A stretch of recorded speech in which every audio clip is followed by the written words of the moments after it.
Good morning on a Tuesday morning here. It is Brian. It's a beautiful day here in the city of Windsor. I did sell a house yesterday in 12 minutes. So when you're working with a realtor who simply uses the MLS system and says, we just throw it out there and it sits there and waits, and those days on market are piling up and you'd like a realtor with a different viewpoint, give me a jingle. So I knew the listing was coming up and I went out, and it was in Bell River, and I went out and I talked to all the Bell River realtors and I said, hey, I've got a great listing coming up.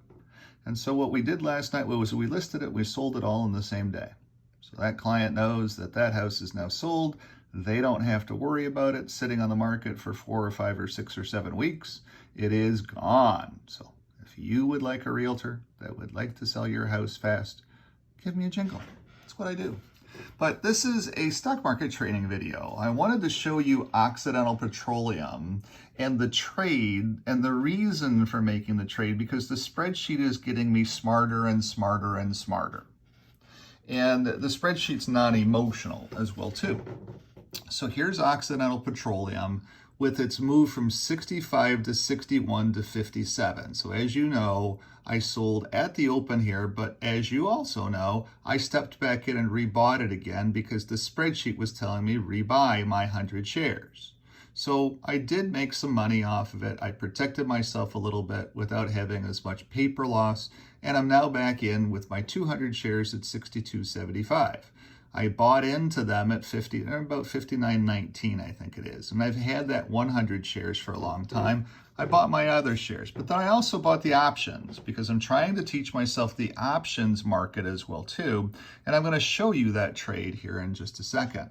So here, the reason I bought the options is as Occidental fell apart, it started re-strengthening. It went down to 91.08, and then all of a sudden it had this big move to 94, then 96, and now today it's back in its rally mode. So as it was making this big move, okay, these percentages of this move here were strong enough to get me to pay attention. And I then did some more research, gave me a little bit more time to get re-comfortable back with my Oxy trade.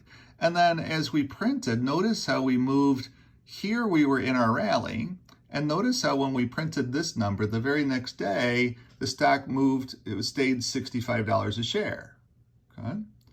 So then as I was doing this math and playing around with it, as soon as we moved 1.0327 off of this 93.53, this was such a big surprise move with this data set, which was higher than all of the other data sets here, that I said, uh-oh, there's something going back on with Occidental. As it turns out, Warren Buffett was in there buying the rest of his 20% stake in the company now. So that's why there was this big, strong bing from Warren Buffett. Thank you, Mr. Buffett. He's seen the stock weakening in his spreadsheet and stepped in and bought the rest of the 20% because he buys at a little bit of a discount. The value here got to be too strong for Warren not to say, ooh, take me to the ballpark. And then this number has also stayed strong. It stayed so strong. Once we got this number, then we were going to probably break out into a rally again. So that's exactly what happened. So we see over here that the red has all turned to green as of today because the stock was 62.75. It opened today at 58.34, and so far it's 62.75. Nice gain, right? So the spreadsheet told me that the gain was going to be there before, so I jumped in there and I bought 300 shares for $335. I bought 300 shares of these 62 options. Because if I did the math here and I looked at the concept of, if I come into this channel here, if I look at 0.8265 divided by 0.8312 divided by 0.8265, and we added that to this 59.01, it was telling me that the price was 62.75 or 62 something, 62 and change. So I took advantage of that. I stepped in there and said, oh, I've got all of these mathematical data sets to be able to help me, and I'm going to go in and I'm going to buy the option. So I stepped in with $335 because I'm teaching myself options. Options, remember, are very volatile and they expire worthless. So I bought the October 19th option. So I had some time in there too. And you're going to see that in the sheet down here below. So now I own Oxy, and now it's broken out. Okay? And now our price expectation is for a 20% gain, because if I take 0.8407, divide that by 0.8312, I'm looking for a 20-some% gain here. And off of $60 is my basis. So I'm looking for the stock to go back to 73. However, what this can't tell me is what other risk is out there. Okay? So the other risk then, since I own Oxy, I'm paying attention. The other risk then is that the EU has put together the Iran nuclear deal and has done the final draft. The United States isn't doing the nuclear deal. They're just going to sign off on it. And it's Joe Biden in office. And as you know, since we're attacking everything Republican, the next thing that'll happen is the Iran nuclear deal will come back to life, and it will get signed by the United States of America. And the Iranians will get nuclear capability to be able to give the world their oil. Understand right now that the world is short about 1 million, 1.5 million barrels a day. And that's exactly the number of barrels that Iran can give to the rest of the world if they can get nuclear. So that's what Iran's asking for. Look, we want to go and annihilate the world, but before we annihilate you, we'll go ahead and give you all the oil you'd like. And Joe Biden, of course, is one of those guys that, hey, I like crushing oil. I ran on the concept of crushing oil. I didn't run on the concept of, and he also ran on getting back into the nuclear deal. So it should be a pretty good signature, a pretty fast signature from a Joe Biden perspective. And so that's the risk in the oil market, because if the nuclear deal gets signed, then that 1.5 million barrels a day comes into the market, and then we have the shortness filled, and the price of oil should come down. And that's how it's going to be sold to Joe as well too. And that's why it'll get his signature once the EU is done. So they've sent it over to the Iranians. Here's the draft proposal. And they've sent it over to the Americans. Here's the draft proposal. And the two will probably get done. So that's the risk, because if that gets done, then the price of a barrel of oil will be in an oversupply then, and the price of a barrel of oil will come down, and it will become economically unfeasible to do any drilling at all whatsoever, and more people get laid off, and we'll go back to where we were. So that's what the whole goal is, or what the whole risk is from the concept of the oil trade. So you can't see that in the spreadsheet. You just have to know that as an analyst or somebody paying attention and reading the newspaper and saying, what happens if this happens? What happens if that happens? So going over and looking at our trade here that we did, this is very, very fun. So I bought the 62 August 19th covered call options. I bought them buy to open, and I bought them on 8/8, the 62, the $1.26, because the spreadsheet was showing me 62.50 was in the cards. Now, of course, it's 76. So $1.26 was what I paid for the options. It didn't matter what I was paying for them, because I knew 62 was in the cards from the basis of the spreadsheet. I just want the options. I have to control them to be able to make money. So then I placed so I bought them at 126. I then turned around and I placed the 220, because my concept was it's going to 62, and at the time the stock was only 59 something. So I knew it was going to 62, so I placed a sell order at 220 as soon as this got done. At 62, a sell to close on 8/8. Okay, so I was automatically going to have this gain. Now this was as the market closed yesterday. So then this morning, I set my alarm clock. I wake up at 8:30 and I go and I survey what's going on. The Iran nuclear deal hasn't been signed yet, and oil is soaring in the market today because there's a huge shortness of supply. And if 535,000 Americans are back to work and driving all around, and if the OPP is relaying that there's more traffic in Toronto now than pre-COVID, that means that everybody's out driving around and everybody's burning through fuel. and we need fuel. So there's a shortness of 1,000,000 barrels a day right now in the global capacity. So it seems like oil is a pretty safe place to be from a supply demand perspective. At least I understand it. It makes perfect sense and the data sets are out there.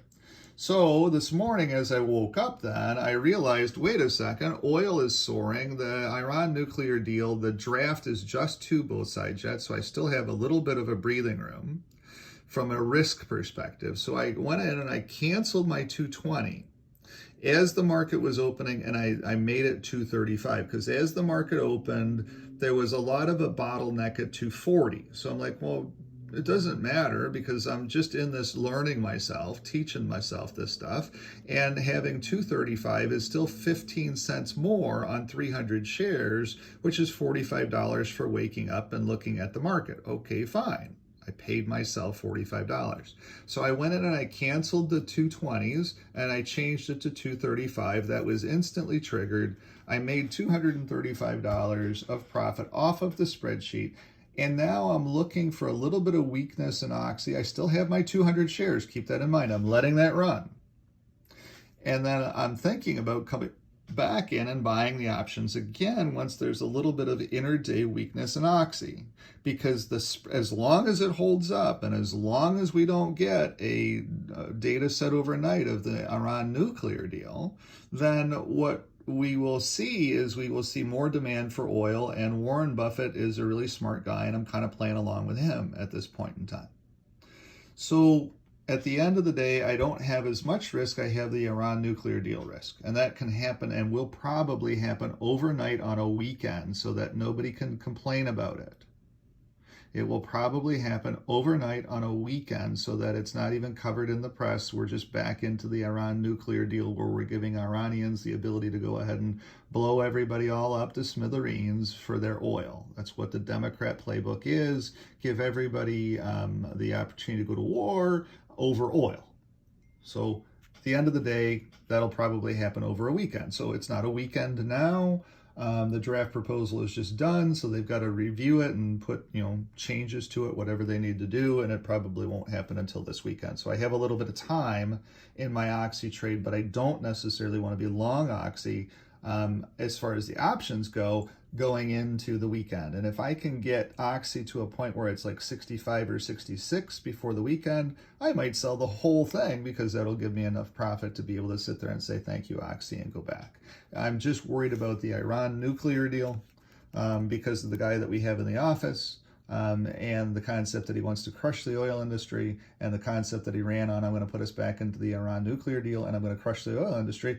This would be the rest of his crowning achievement for what he's ran on at the very least. So that's my risk. We know all of these things. So my profit for this trade was $2.35 was my out point. My in point was $1.26. That means I made $1.09 by 300 shares. So 300 by $1.09 is $327 profit. That's my profit. What my cost was on this trade, I bought $1.26 by 300. My cost was $3.78. So if I take 378 and look at this gain, that is an 86.5% gain. That was more than enough of a gain to be able to say, ooh, thank you, Mr. Spreadsheet. Thank you for the emotionless trade to go ahead and make my 86.5% and take a profit of $327 for holding the options for really a day based upon what the spreadsheet was strengthening to tell me. So now I have more data so that I can be able to pay attention to other stock trades and other option trades. So if Apple does the same thing at some point in time, NE does the same thing at some point in time, Coca-Cola does the same thing at some point in time, I will have been here before unemotionally to know that I can step in on what the trade is in the spreadsheet up there and be able to continuously make some kind of a profit off of my options trades now too. So I'm teaching myself the options trades, and that's why I'm also being very cautious. I don't have all the money in the world. And so I'm being very cautious as I teach myself. And keep in mind, one of the other things about options is options expire worthless at their expiry date. and I've been crushed a little bit in options before. Once the stock starts moving against you, the options are moving against you faster. So you have to be really cautious with your options. And that's why it's not a lot of money, $327. When I made this trade, or $378. When I made this trade, I asked myself, how much money am I prepared to lose if this works against me? And the answer, I was going to buy 500 options, but that number got too big. And I'm like, I don't really want to risk losing that money right now. I'm trying to build my account up, and I don't have as much money saved in other places as I would like to right now. Give me another year or so, and then I can buy more options. I could buy 1,000 options. It's not as much risk then, but 300 was the most risk I was prepared to take to lose the 378. Luckily, the stock moved it for me, and I was able to make 86.5% today. Now, we'll see what happens this weekend or into next weekend on the Iran nuclear deal, because this deal will happen, by the way. This person ran on the concept, I'm going to crush big oil. He ran on the concept, I'm going to get us back in the Iran nuclear deal. So now is his opportunity. The EU is done with the draft, and all he's got to do is sign it. So look for that to for sure happen. Look for Iran to get nuclear weapons, so that they can annihilate the globe, or at least take Israel out, because people hate Israel being there where they are. So at least Iran will be able to then take Israel out, and this person will probably not be around by that point in time, and we'll be dealing with it in our lifetime. But anyways, those are those things. Thank you for tuning in. I hope that helps you to be able to explain risks, to be able to explain rewards and the reasons for option trades and how they work a little bit. I'll be doing more of this as time goes on. This is a lot of fun for me to do. The real estate market is doing fine. I've got that house sold, so I've got some revenue. Of course, I gave them my seniors discount on the commission. And so then the other thing is the other side also had to take a little bit of a cut of commission, which they agreed to as well to get the deal done. Everything all fell together very, very quickly. A little bit of negotiation from my side of the equation with the other realtors saying, look, this is what you're going to get paid. That's all that you're getting. We'll go ahead and list the house if you don't agree to this. So it all fell into place yesterday. And my 79-year-old client, who is in retirement village, got the peace of mind, got his house sold for the number that he wanted. And it's all done going into close at the end of the month, which happens to be his 80th birthday. So it's all good. It's all good all the way around. Thanks for tuning in. I'll be doing more of these. Have a great day. Bye-bye.